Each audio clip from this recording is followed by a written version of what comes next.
होता है कि एक सोसाइटी में बड़े पैमाने पे इब्हाम, कन्फ्यूजन क्रिएट करने की कोशिश की जा रही है, और ये 8 साल के बाद भी अगर वो ये कह रहे हैं कि उन्हें नहीं सुना जा गया, तो ये इंतहाई अहमकाना और बोधी दलील है।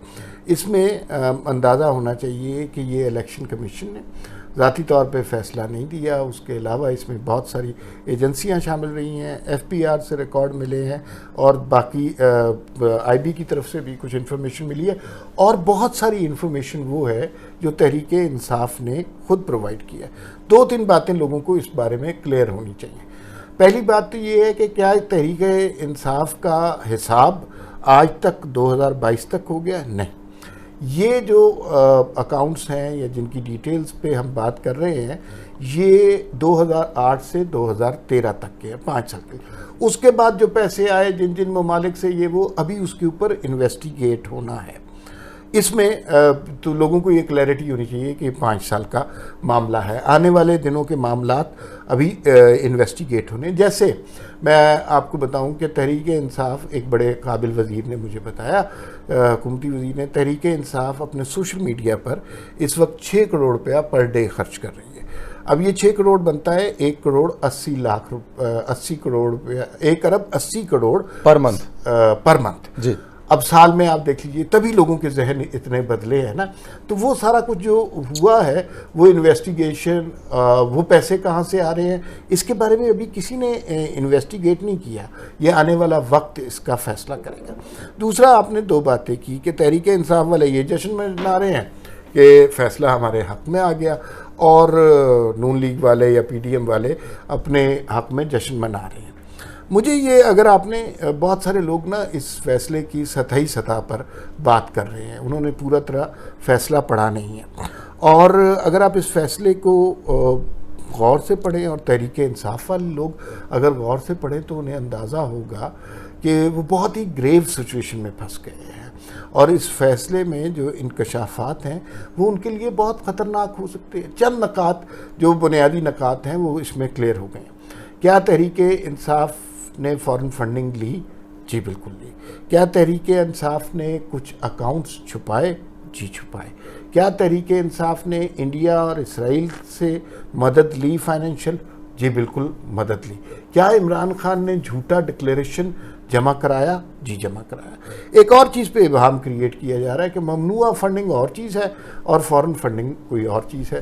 तो ये बहुत ही अहमकाना दलील है। ममनुआ फंडिंग और फॉरेन फंडिंग दोनों चीज़ें जो हैं उसके मुर्तकिब हुए हुए हैं, और अब ये बात प्रूव हो गई है। और कल राना सनाउल्लाह साहब ने भी फरमाया है कि ये फॉरेन एडेड एजेंसी है, वो सियासी जमात है। तो इसके नताइज यही होने थे। अभी इलेक्शन कमीशन ने शो कॉज नोटिस ही दर्ज देना था, उसके बाद जो मामलात हैं वो वफाकी हुकूमत और सुप्रीम कोर्ट के पास जाएंगे। बिल्कुल ठीक है, डेफिनेट प्रोपोगंडा तो करना ही है तहरीक इंसाफ ने।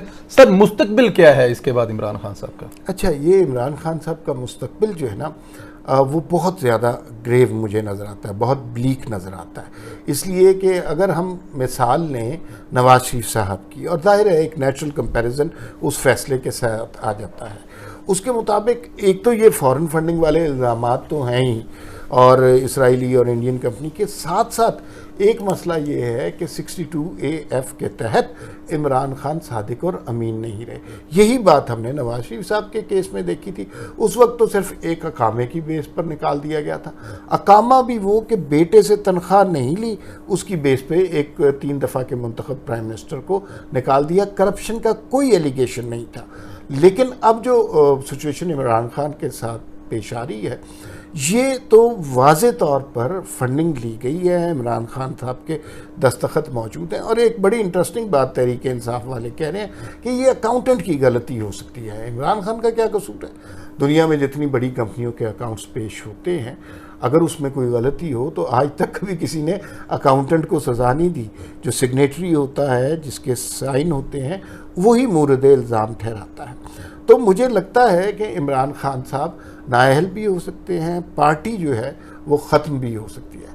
अब इस हवाले से भी 2 बातें कि अगर पार्टी ख़त्म हो जाएगी तो लोग कहते हैं कि कोई बात नहीं, तहरीक इंसाफ है, इसे तहरीक इनकलाब का नाम दे देंगे। अगर बल्ला है इसका इंतखाबी निशान तो विक्ट इंतखाबी निशान हो जाएगा, तो उससे कोई फ़र्क नहीं पड़ेगा। लेकिन मुल्क की सियासत में बहुत फ़र्क पड़ेगा, इसलिए कि फ़र्ज़ कीजिए कि ये 2-3 महीने का प्रोसेस होगा, 15 दिनों के बाद वफाकी हुकूमत सुप्रीम कोर्ट में रेफरेंस दायर करेगी, और उसमें अगर ये तहरीक इंसाफ ख़त्म हो जाती है तो इसका मतलब है कि तहरीक इंसाफ के जितने मेंबरान हैं, सूबाई असम्बली, कौमी assembly, Peshawar KPK assembly, Punjab assembly, senate, सब ख़त्म हो जाएंगे, सब आज़ाद हो जाएंगे।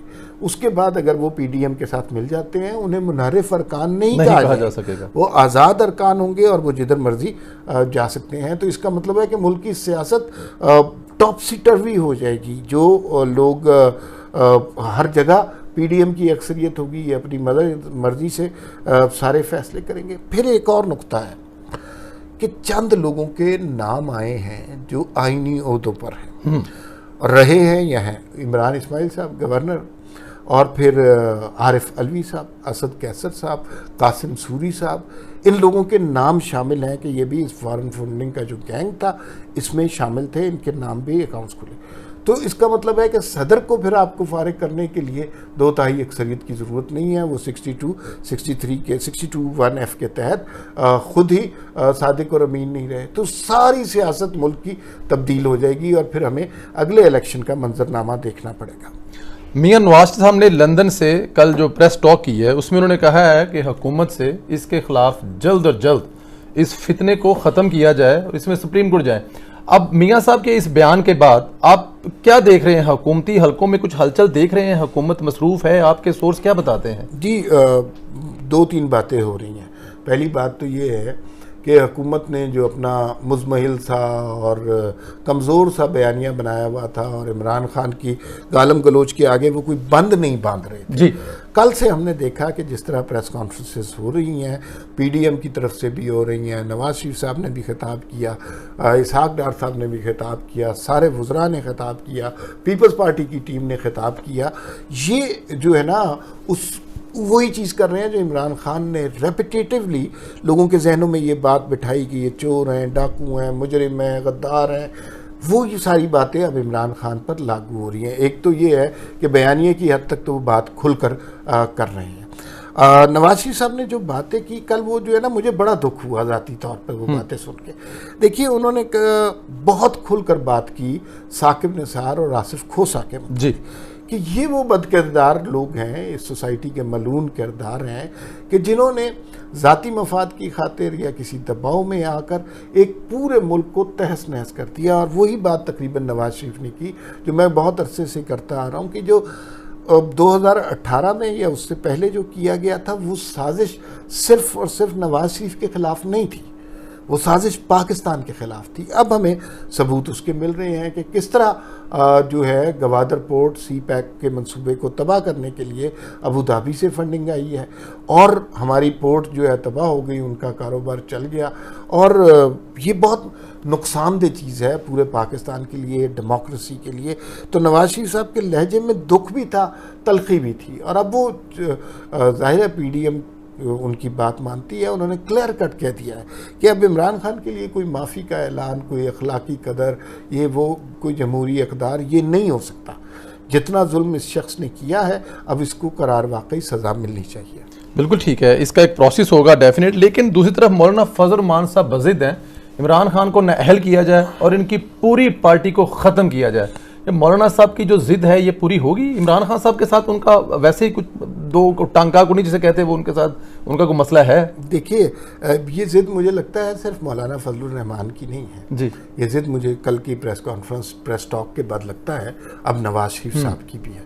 वो भी यही चाहते हैं कि इमरान खान को नाअहल किया जाए। अब इसमें बड़ा आम सवाल आ जाता है कि 62AF के तहत अगर हम सियासी जमातों को या उनके लीडरों को नाअहल करेंगे तो ये तो एक रवायत कायम रहेगी जी। 62 वही बन गई है। और बिलावल भुट्टो ने भी एक तकरीर में कहा कि जो 52B थी, यानी सदर उठा के जी। जब चाहे जिस मर्जी को फेंक देता था, मुंतखब वज़ीर आज़म को हटा देता था। तो अब ये चीज़ 62-63, और मैं वैसे ज़ाती तौर पे कायल नहीं हूँ, सादिक अमीन जो है वो इंसानों की सिफतें ही नहीं है। कौन शख्स कह सकता है कि उसने सारी उम्र सच बोला है या सारी उम्र वो हक़ के रास्ते पे चला है? हम सब इंसान हैं, हमसे कहीं ना कहीं माजी में गलतियाँ हुई होंगी।